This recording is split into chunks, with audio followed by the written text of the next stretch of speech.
What's going on, guys? Bob Flipship here. I thought I'd make a quick video. I'm gonna get ready to head off to work. First, I can give a shout out to Garage Seller Vaughn.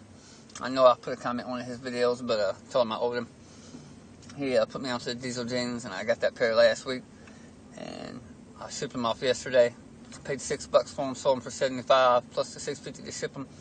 So that was a pretty good deal there. And then I learned that from him. Today's video, I'm gonna talk about time is money, and the reason I'm talking about this is because it was something I saw on Goodwill, and the fact that I watched Resale Renegade video, one of his videos last night, and he was talking about time is money, and how every time we drive around looking for stuff or burning gas, all this stuff adds up, and it's money. And since I started doing the whole picking thing 3 or 4 months ago, I've had this attitude every time I go into a thrift store at Goodwill. I try to get in and out as fast as possible, I do. But I have an attitude, if I don't find anything to sell, then I feel like I have lost money. If I go in and spend my time looking around, I feel like I'm in the hole. I at least try to find one item that I can make a $10 bill off of, so that I make $10 for my time, at least my time. Because if I go in and I don't find nothing, I burnt gas, I burnt my time, I could be doing other things, I'm losing money. And this comes into play because today I have a lot of time. I made 4 stops. The first thrift store I went into, I don't really go in that thrift store that much. I haven't found too much in there. I usually find clothes is what I find when I go in there. And while I was in there looking around, there was a lady in there, and I noticed that she was doing the same thing I was doing. You can tell. We all can tell when we go in. We see somebody else doing the same thing. You can tell who's really shopping for them or who's shopping because they're going to go home and sell this stuff. Whether they're going to take it to the flea market or whatever, eBay, you can tell. She had her 2 kids with her. So, I can't knock her for that because I have 4 kids. I have an 8-year-old, a 5-year-old, a 4-year-old, and a 4-month-old. So, I've had to take the 3 old ones in the Goodwill, and when I do that, it is a circus show sometimes, guys. They act a fool sometimes. Then they're punching each other out. One time they were knocking each other into the jeans. One was crawling in between the clothes racks. My son had this pair of margarita glasses on, running around going, hey, Dad, look, And I'm like, oh, my. So when I take my kids in, I'm still trying to get in and out.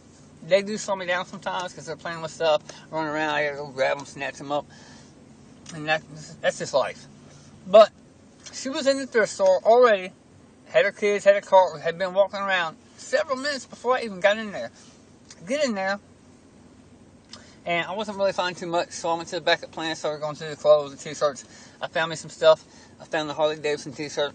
I never pass on Harley Davidson t-shirts. Never. I have sold every Harley Davidson t-shirt I've found at Goodwill or at thrift store, so I always get those. I found one of those in there. I'm getting some stuff, and I left. She was still there when I left. I went about 5 minutes down the street to the next thrift store.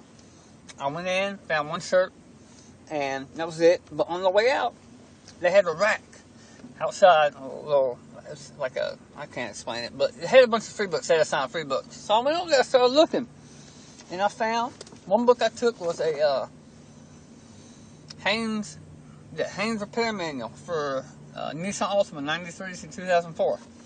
And I looked this up. It's a $10 bill. This is a $10 bill because I was moving. I was in and out. $10 bill right there. And I got some other books. I found a yearbook from 1958 for East Texas State. I can't talk, sorry. East Texas State College, 1958. I'll snatch that up. I'll throw it off my eBay. See what happens. I got some other books. My point is, I was in and out, and I found that stuff just because I was moving. And so I go down to Goodwill, number 1 stop. So I'm on my 3rd stop, and I'm in there. I got some stuff, and on the way out, guess who comes in? That same lady. She's on her 2nd stop, and I'm leaving to go to my 4th stop. I'm headed to the next Goodwill. So I left her as she was coming in to go to number 4. I got some stuff there. And I was out. I was gone. So that's the point of my video. Resale Renegade, he said it all correctly. And go watch this video. It's a very good video. I watched a bunch last night. But that one where he's talking about time is money, he's right. You have to factor in the cost of your gas, your time. You could be doing other things. I could be at home. I got furniture in here I could refinish, but I was out finding stuff to put on Goodwill. So, just like he said, time is money. I try to get in, try to get out. I've really cut back on the whole phone. You know, when I first started picking, I was one of these guys always on the phone, scanning everything, looking everything up. But the more I do it, the more I kind of start to wing it, and I start to get better. Now, if I'm walking around, I got something in my hand like this knee brace. I found it's a shin wrap. A shin wrap I got from Goodwill. Now, while I was walking around looking, I scanned this. I scanned this on my phone, and yeah, man, I can make a good $10 off this. So I took it with me.